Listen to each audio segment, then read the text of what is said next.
La primera versión de las jornadas de estudiantes de historia de la Universidad de Antioquia, titulada Perspectivas de la investigación histórica en Colombia, tendrá como eje temático el panorama actual de la investigación entre los estudiantes de pregrado, posgrado y egresados de las instituciones invitadas, con el ánimo de reconocer la multiplicidad de metodologías, líneas investigativas y temáticas. A grandes rasgos, estos son como los objetivos que desde el comité organizador nos propusimos para realizar las primeras jornadas de estudiantes de historia. También quería contarles más o menos cómo surgió. La idea, vimos que dentro de la Universidad de Antioquia, en el pregrado de historia, hacía falta como un evento que agrupara como y que mostrara los trabajos de estudiantes. Y miramos también algunos antecedentes, por ejemplo, el encuentro de estudiantes de historia de la Universidad Nacional o en la UPB, que ya tienen una gran trayectoria y que son muy útiles para poder que los estudiantes muestren sus trabajos. Le doy paso a María José.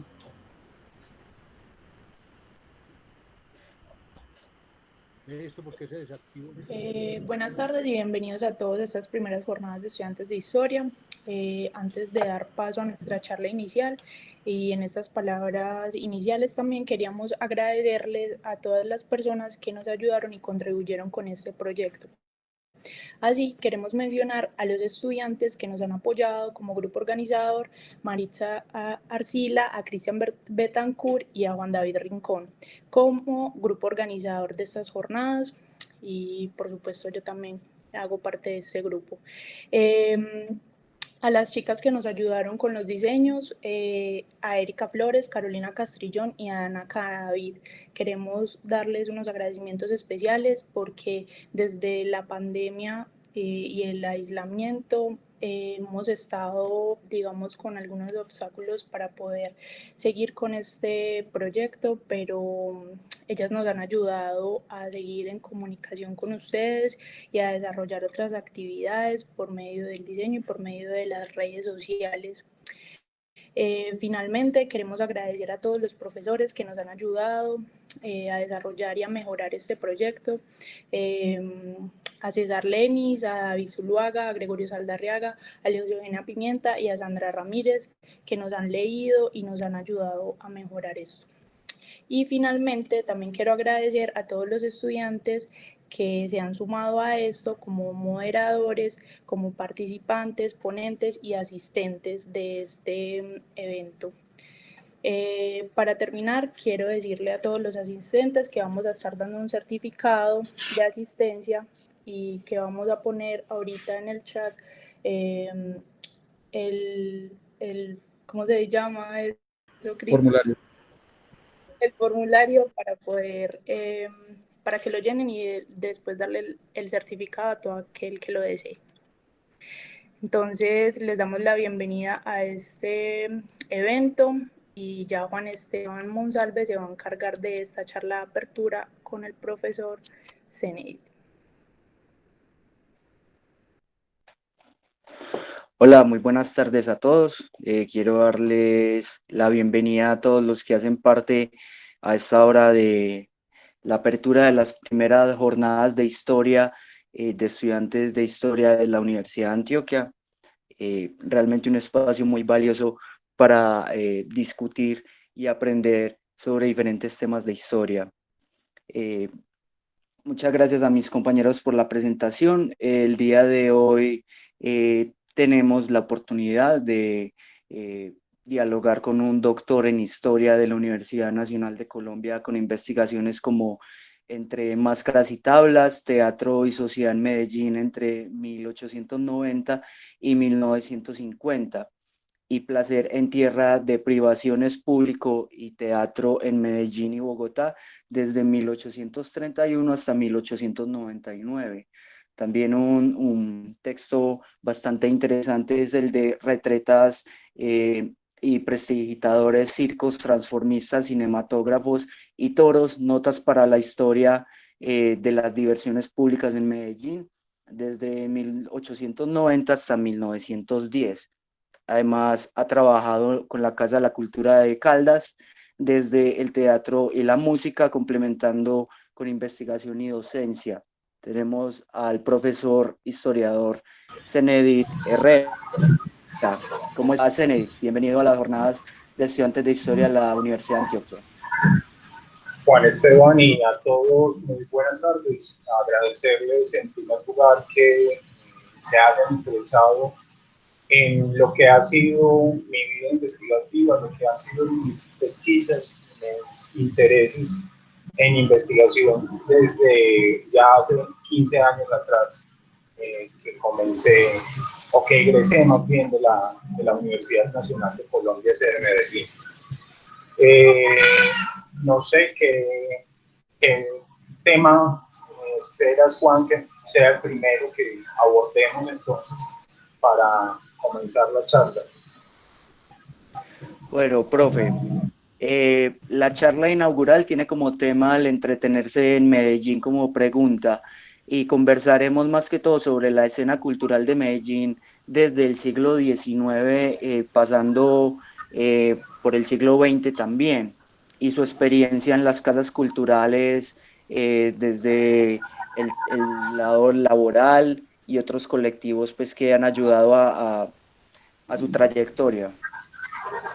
Bueno, comencemos por hablar del Medellín del siglo XIX, que si uno atiende o crea pie juntillas lo que dice la historiografía que se ha escrito hasta el momento, era una ciudad, o más bien una villita donde no sucedía absolutamente nada, donde una que otra vez se sorprendía la gente por la llegada de maromistas, saltimbanquis, gente concebida como otra,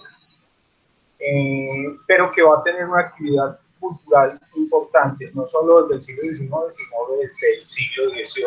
Recordemos las fiestas de la Virgen de la Candelaria en Medellín, desde la colonia, van a tener una importante participación allí, las diversiones públicas, sobre todo el asunto de los toros va a ser muy importante, pero va a ser también muy importante, y lo encuentra uno en los papeles del Cabildo de Medellín, la aparición del teatro, el surgimiento del teatro.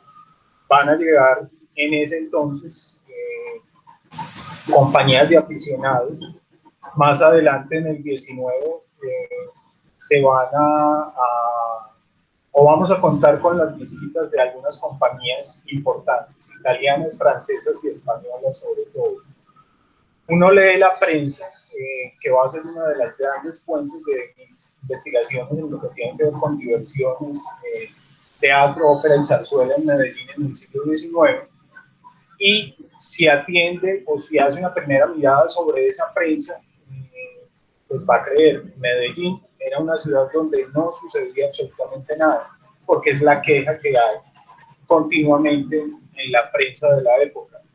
Pero leyendo más allá y mirando entre líneas también, se va a dar uno cuenta que va a haber una variada paleta de diversiones en la ciudad, que la gente de la élite de información en ese entonces, en el siglo XIX, pretendía que fuera similar a Bogotá o que fuera similar a algunas ciudades europeas. Muchas de las relaciones o de las descripciones que uno va a encontrar con relación no solo al teatro, sino al comportamiento dentro del teatro, va a tener que ver con esa insistencia de los revistadores, que era el nombre que para la época se daba, de los revistadores de teatro, que era necesario el teatro dentro de la ciudad. Desde 1856 he encontrado yo referencias al respecto, para, uno, salir de la monotonía local, y segundo, para tener una escuela de buenas maneras. El teatro era concebido en oposición a las otras diversiones que encontraba uno en la ciudad, como un lugar especial para la formación de la gente, para que el pueblo aprendiera buenas maneras. Casi que, guardadas las debidas proporciones, el teatro servía como una escuela a la manera del manual de urbanidad de Carrera. Dentro de esas pesquisas me fui dando cuenta también que el teatro para el siglo XIX, concretamente desde 1831, va a ser un coadyuvante importante para la formación del Estado-Nación y va a cumplir un papel relevante también en la identidad de los lugares. Van a ser los dramaturgos en ciernes para la época, los encargados un poco imitando las formas de creación europeas, sobre todo italianas, españolas y francesas, insisto una vez más, quienes van a ser los encargados de plasmar entonces una visión particular del asunto del teatro. Voy a insistir en una cosa particular con relación para introducir el asunto de los actores, y era que estos actores eran verosímiles siempre y cuando siguieran o imitaran la realidad tal cual como la gente la veía. Valga la aclaración que no eran solo, que eran solo actores. Las actrices no aparecían en escena o van a aparecer muy tardíamente.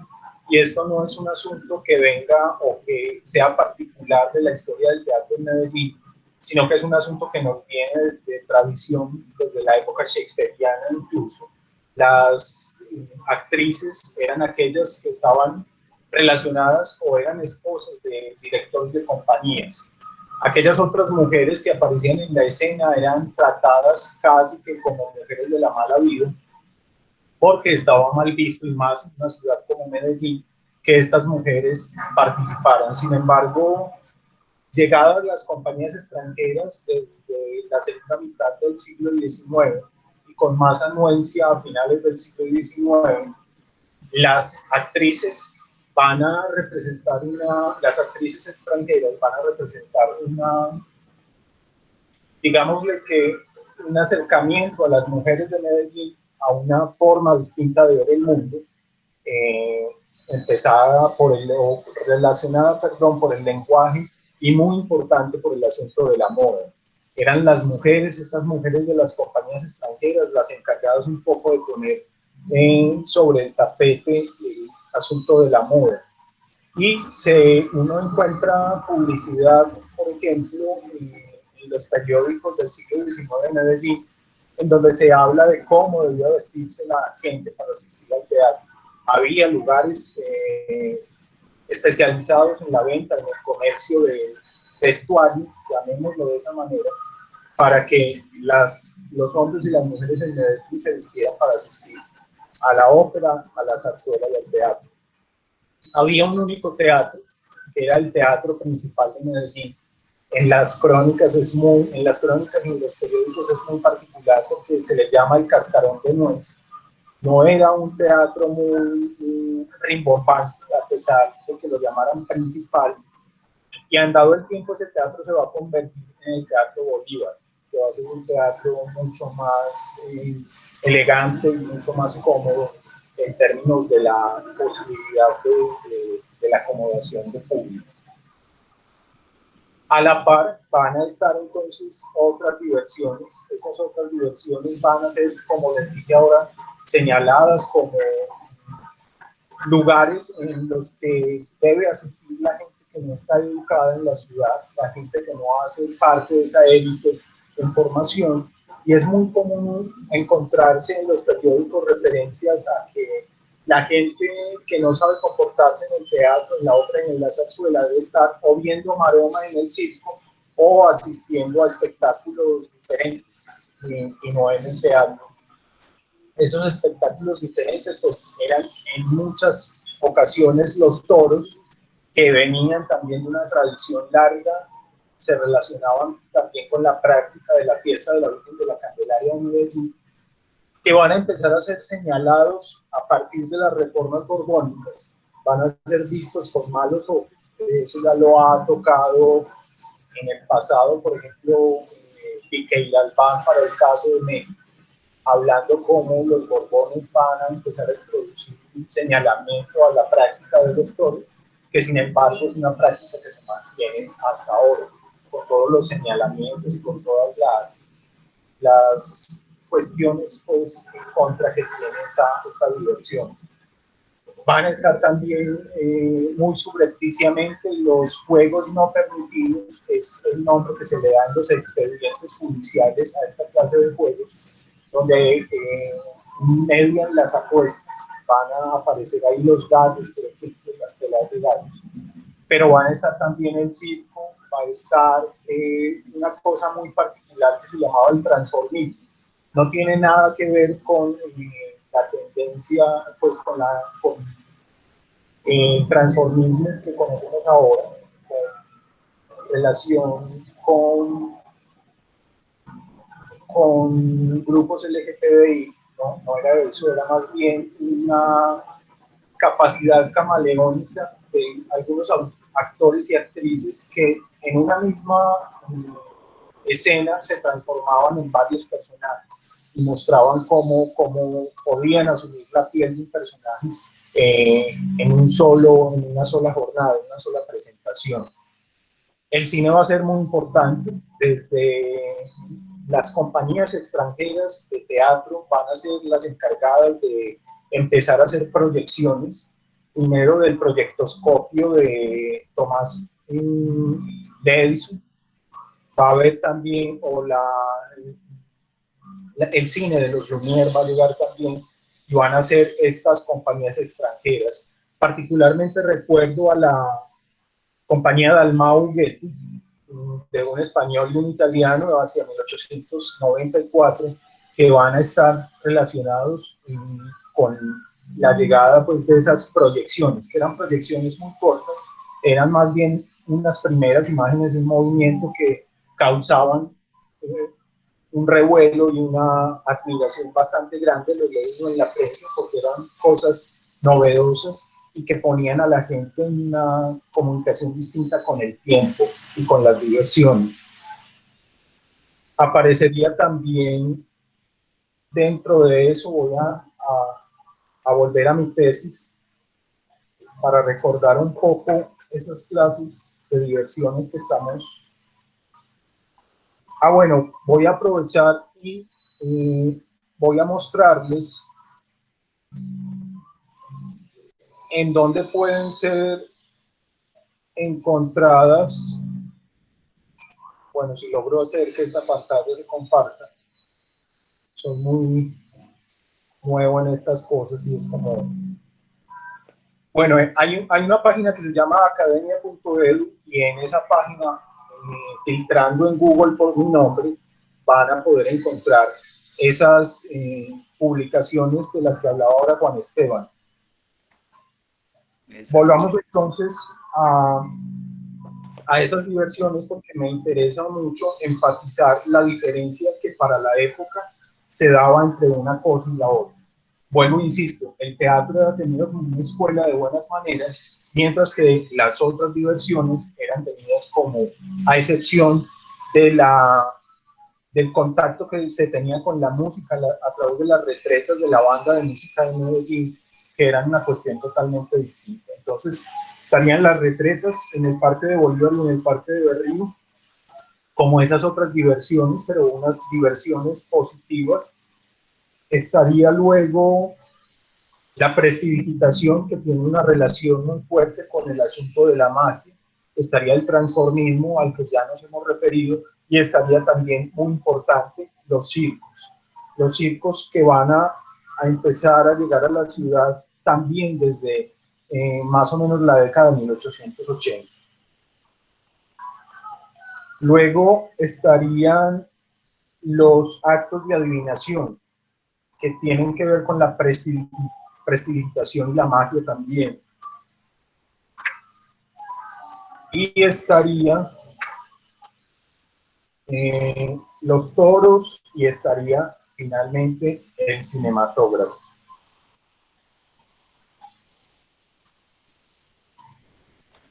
Bien. Sí, Juan. Sí, profesor, usted hablaba sobre la difusión de varios periódicos y más exactamente hay uno muy importante para la época, que es el periódico El Cascabel, Yo personalmente, junto a otro compañero que hace parte del grupo organizador, Cristian Betancourt, tuvimos la oportunidad de trabajar con este periódico para llevar a cabo una investigación sobre el primer carnaval de Medellín, y uno se encuentra con cosas particulares. Pues es un periódico, me imagino yo que por la financiación de la época tenía media página de información, y después usted se encontraba con una página entera de publicidad, de gente vendiendo frutas, gente vendiendo telas, un montón de cosas. Entonces háblenos sobre todo cómo se dio la difusión de estos eventos y qué tipo de rol jugaban estos medios de comunicación, como por ejemplo el Cascabel. Bueno, no solo el Cascabel, para la investigación de pregrado y para la investigación doctoral fue muy importante el Cascabel y fue muy importante las novedades. Lo que mencionas del asunto de la publicidad, pues es comprensible porque era el medio de subsistencia para estos diarios, para estos periódicos, para incluso las revistas que se publicaron en la época. Algunas de ellas era muy frecuente encontrar esta clase de publicidad. Indudablemente eran los periódicos, y en los periódicos el papel fundamental lo cumplían los revistadores de teatro. Ellos eran los que señalaban, los que iban a las funciones y hacían unas descripciones muy interesantes de lo que sucedía, no solo en la representación teatral o en la ópera o en la zarzuela o en el espectáculo al que asistían, sino también del comportamiento del público. Uno lee esas reseñas, lee esas revistas de teatro, que era el nombre que se le daba a la época, y va a encontrar cómo la gente, por ejemplo, fumaba en los pasillos, comía al interior del teatro, la gente aplaudía a destiempo, la gente le pedía a los actores y a las actrices que repitiera tal o cual escena hasta el cansancio. Eran las quejas permanentes que encontraba uno en los diarios de la época, en los diarios del siglo XIX. Entonces, indudablemente, Juan, la prensa va a ser la gran divulgadora y la gran también culpable de que se haya formado un gusto por el teatro y por la zarzuela y la ópera en el Medellín de ese entonces. Sí, así es, juega un papel fundamental.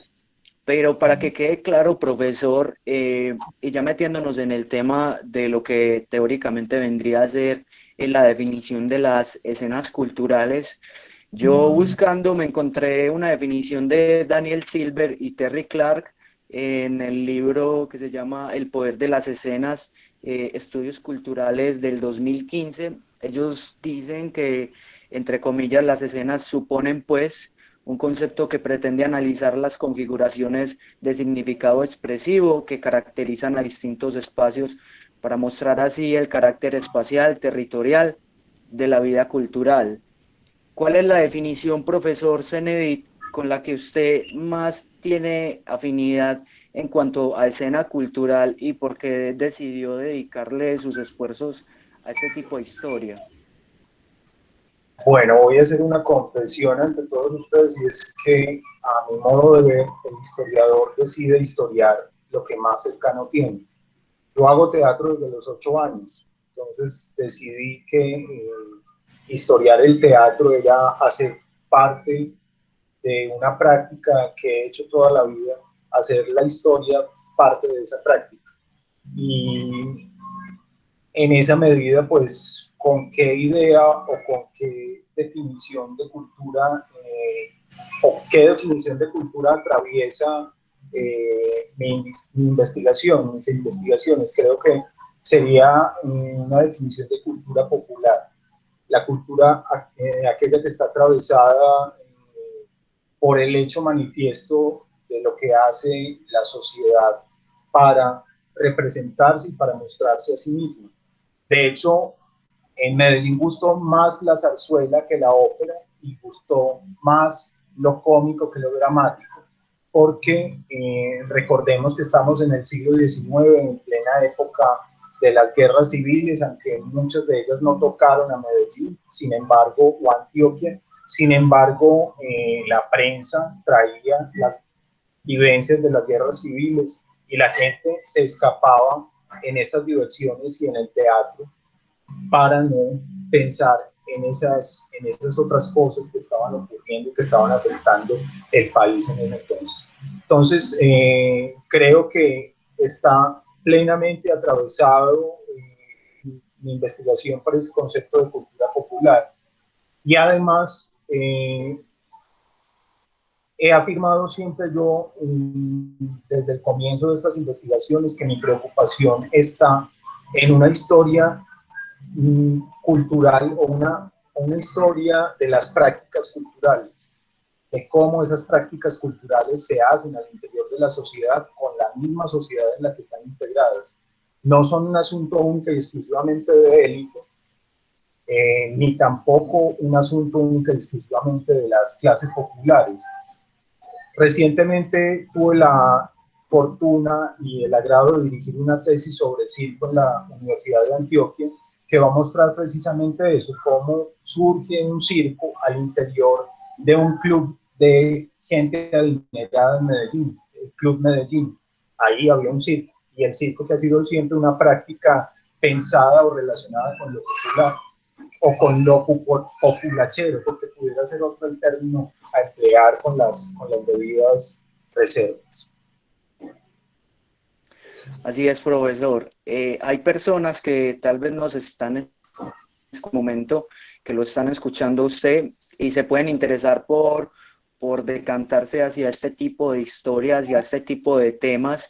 Entonces, ¿qué deben tener en cuenta a la hora de estudiar este tipo de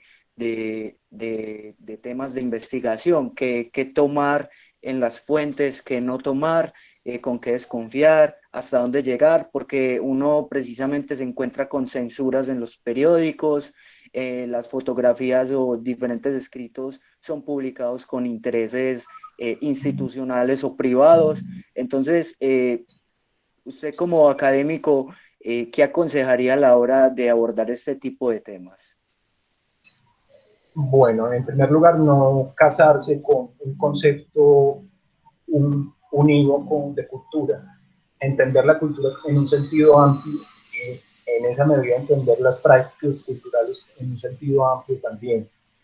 Las fuentes son muy diversas, a veces son muy escasas. Cuando yo empiezo a enfrentar este tema bueno, que no fue el primero además, yo comencé investigando la música colonial y pasé luego a investigar el teatro. Ambas cuestiones, al menos en la facultad, cuando empecé yo a hablar de estos temas, me decían que era muy complicado el asunto de las fuentes. No, hay que saber leer, hay que saber interpretar las fuentes. Me fui a la prensa, y la prensa, para al menos esta temporalidad que yo elegí estudiar, siglo XIX y parte del XX también, va a ser una herramienta fundamental para mirar qué pasaba y cómo tenían lugar.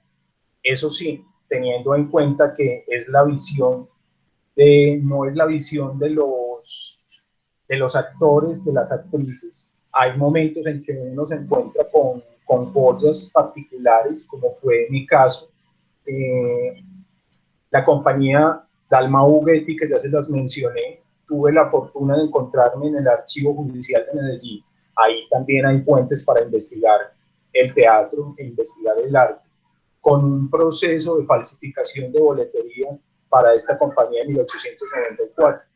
Ahí me empezaron a hablar los integrantes de esta compañía, que es recordada además porque hacía parte de ella la señora Esperanza Aguilar Ughetti, que más adelante los Ughetti van a ser muy importantes dentro de la historia de la ciudad, de la historia cultural de la ciudad. Marina Ughetti va a estar relacionada con el teatro y va a estar relacionada con el radioteatro más adelante también.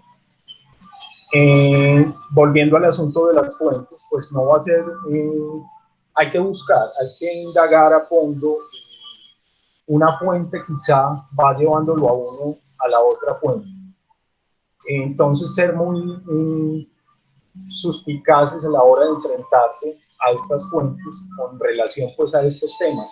Pero creo que un historiador debe ser debe saber dónde leer, cómo interpretar con los ojos de esa época, para que sus miradas se vayan a fondo del problema que está investigando.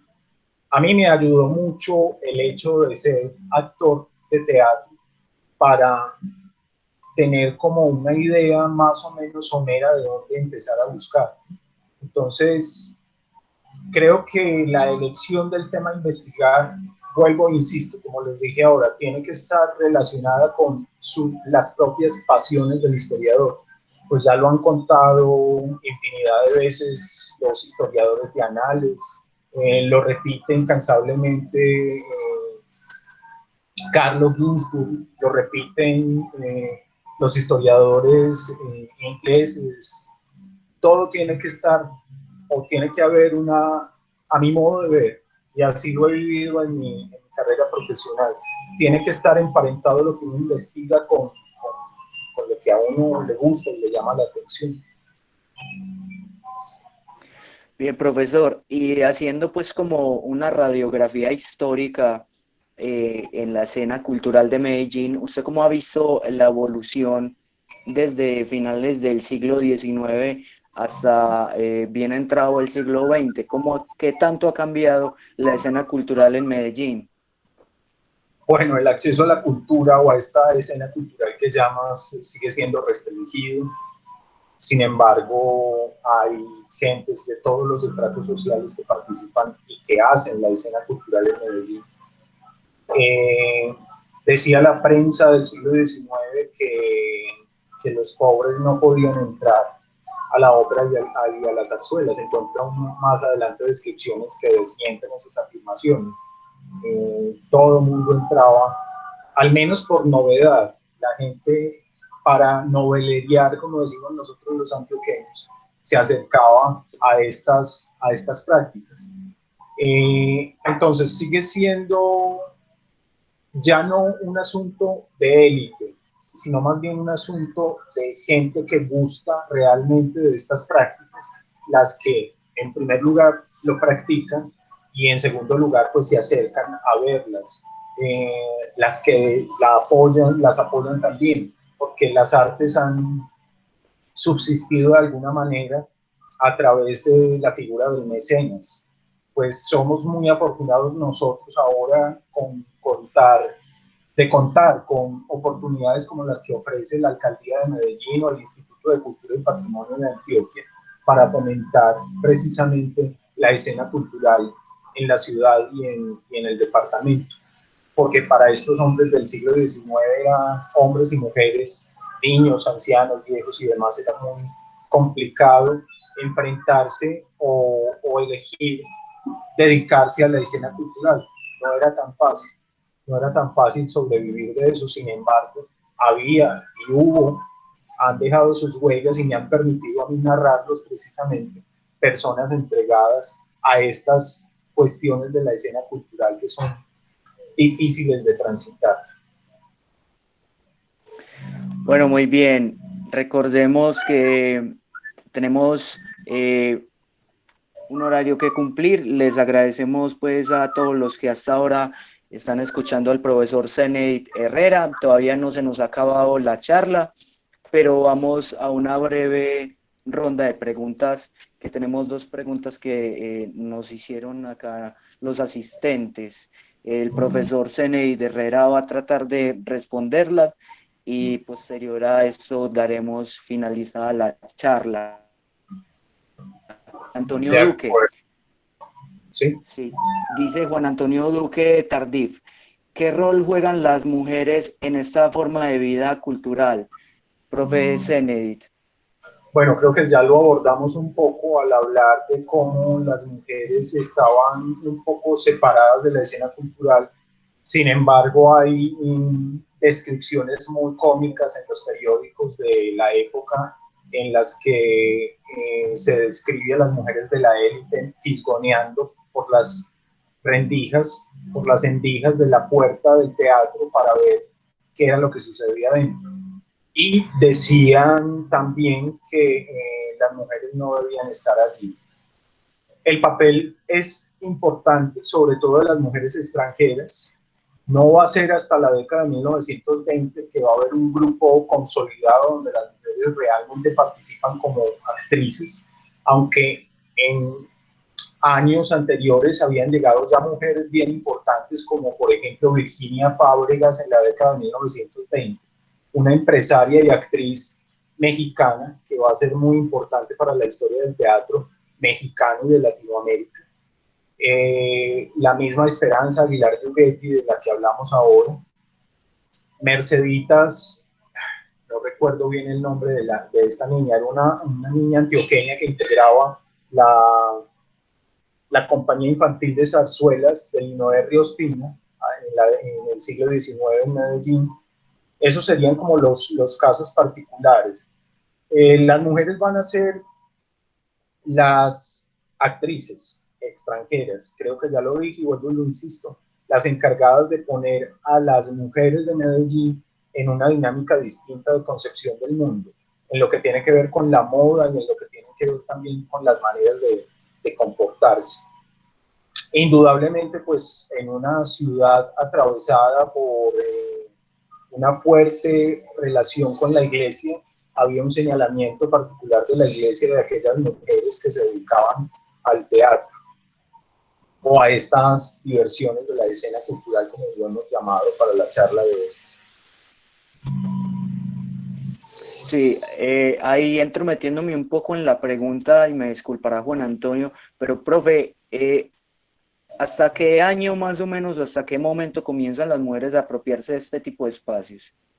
Las mujeres antioqueñas Eso va a ser progresivo, va a haber momentos entre finales de 1890 y la década de 1920 donde progresivamente las mujeres van a empezar a integrar esa escena.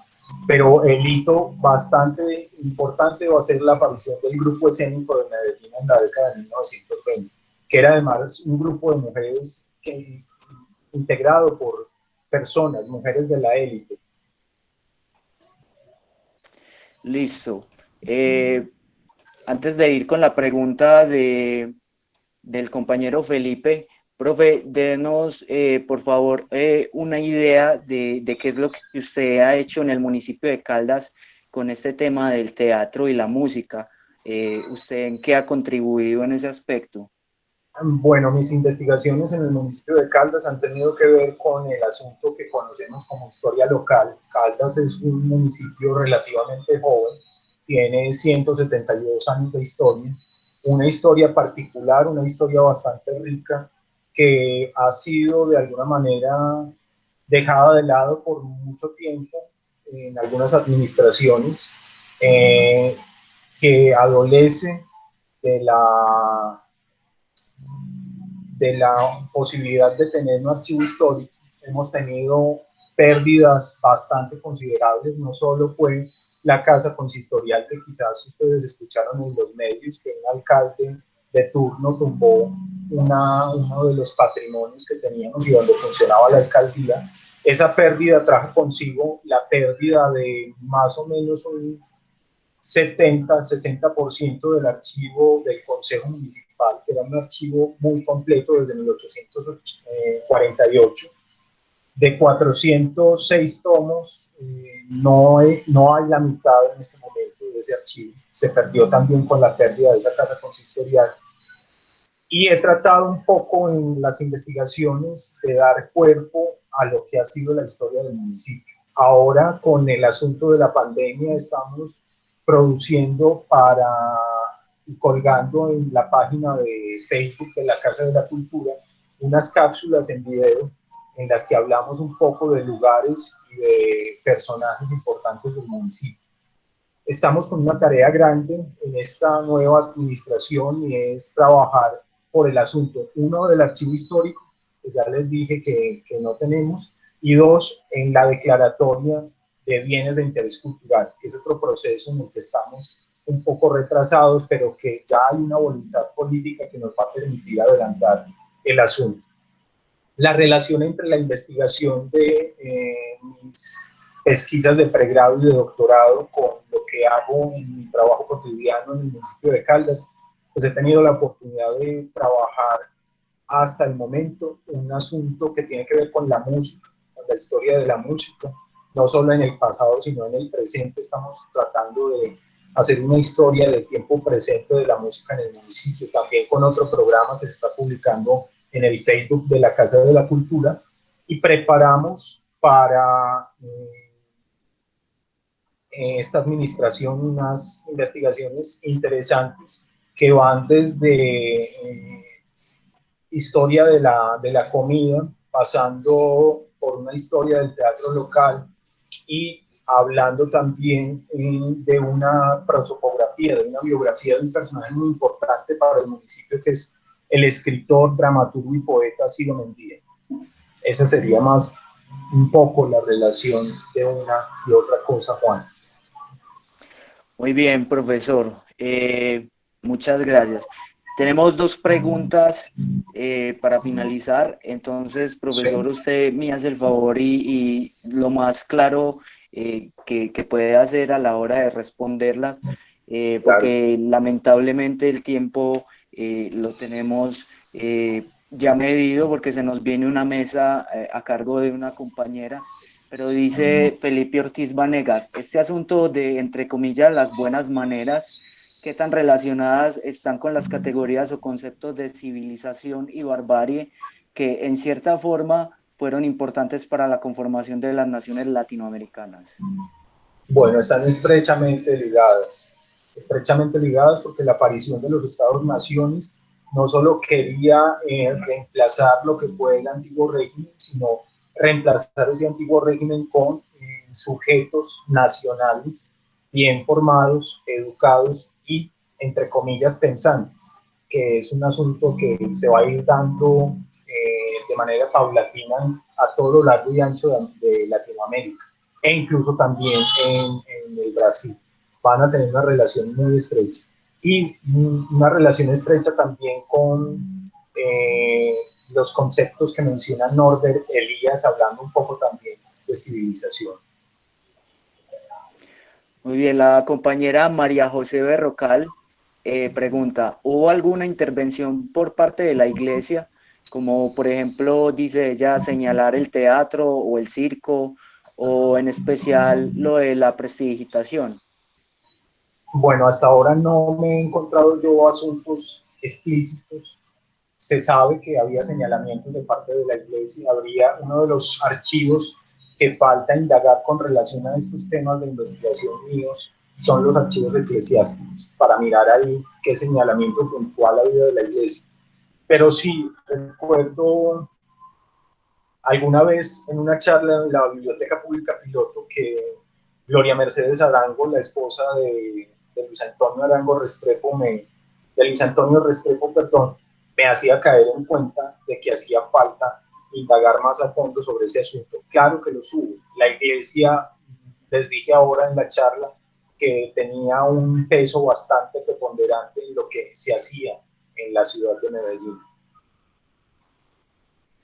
Bueno, este fue el profesor, el historiador Zenit Herrera, al cual le damos todas las gracias por haber estado aquí en esta charla inaugural de las primeras jornadas de estudiantes de historia. Realmente una charla que yo me podría quedar todo el día y yo sé que muchos más escuchándolo. Es un modo de investigar todo lo que ha encontrado, todo lo que ha producido. Pero lamentablemente nos toca dejarlo acá. Profe Zenit, muchas gracias por haber estado en este espacio. No, a ustedes por la invitación, éxitos en estas primeras jornadas, me trajeron a la memoria lo que fue el encuentro de estudiantes de historia en la Universidad Nacional hace ya bastante rato, donde fui ponente e hice parte también de alguna de las mesas de organización del evento. Recuerden, si están interesados en leer lo que he producido, mucho de eso se encuentra publicado en academia.edu. Sí, así es. Bueno, esta fue la charla inaugural con el profesor Zenit Herrera. Yo soy Juan Esteban Monsalve.